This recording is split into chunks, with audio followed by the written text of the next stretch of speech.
Ka san me nake so in gaya ma? To ka shirya 18 ga wata za ku koma makarantar boko. Na shiga uku. Ban gane ka shiga uku ba, sai ka ce wanda aka turo ma aka ce na mutu.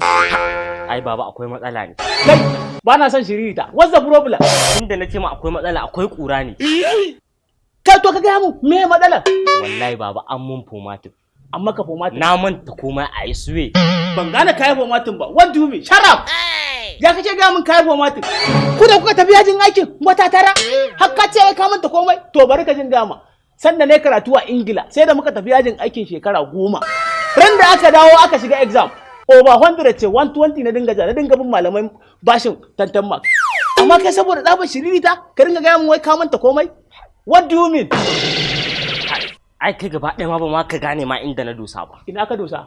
Na manta registration nan ba ta da sunan makarantar ma gaba ɗaya. Ye? Ka san Allah faru? Idan ka gaban sumar da kai a gidan nan ba, to kan dawo kawai in ga ka rataye kanka.